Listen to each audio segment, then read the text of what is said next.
TNI ku sayang, TNI ku malang. Saat ini, rakyat mulai tersadar akan kacaunya kondisi negara. Dan mulailah rakyat teriak dan panggil TNI.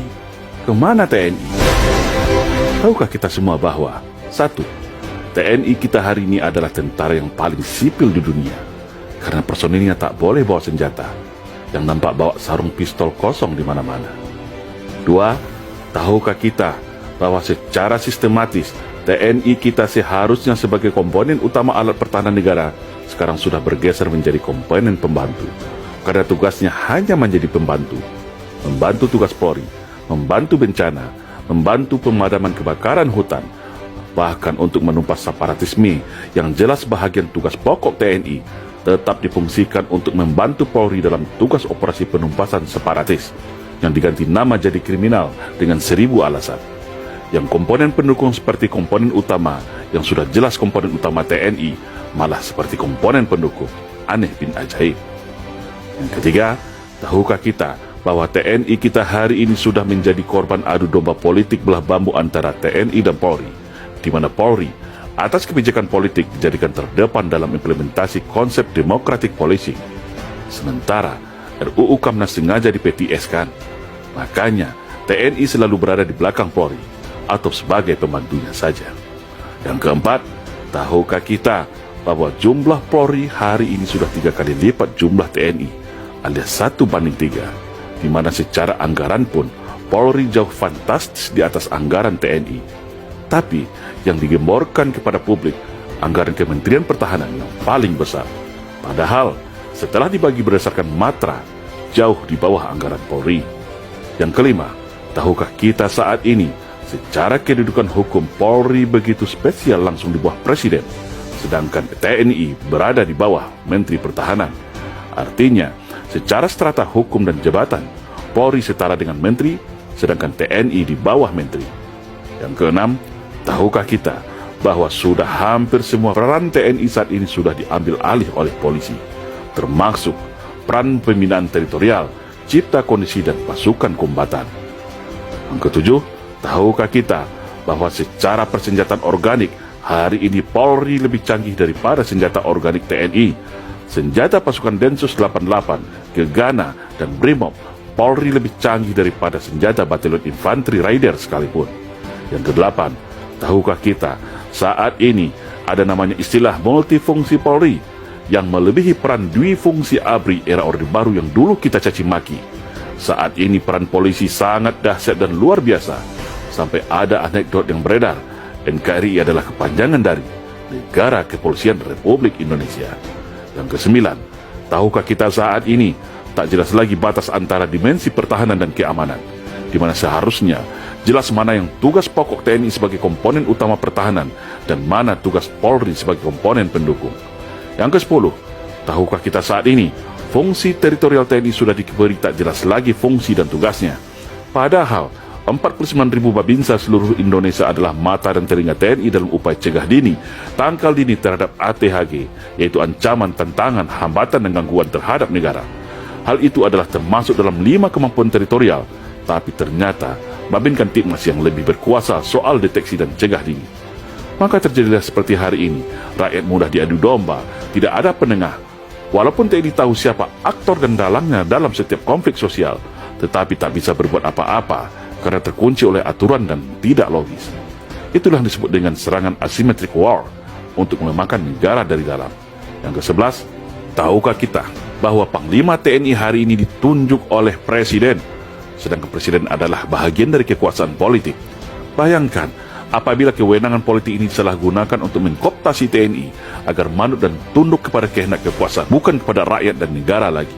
Jangan heran kalau Pak Dirman tidak mau diatur 100% oleh Bung Karno soal perang gerilya. Jangan heran Pak Yani tidak mau diatur dalam soal pemberian senjata dari Cina untuk kaum komunis. Yang ke-12, tahukah kita bagaimana TNI kita secara kekuasaan politik tidak berdaya dan tunduk di bawah kekuasaan politik? TNI tunduk pada kekuasaan supremasi sipil, tapi anehnya dan kontradiktif, Polri yang katanya sipil bersenjata mempunyai pasukan kombatan, peralatan tempur mutakhir, sehingga di dunia boleh dikatakan Polri adalah polisi yang paling militeristik di dunia saat ini.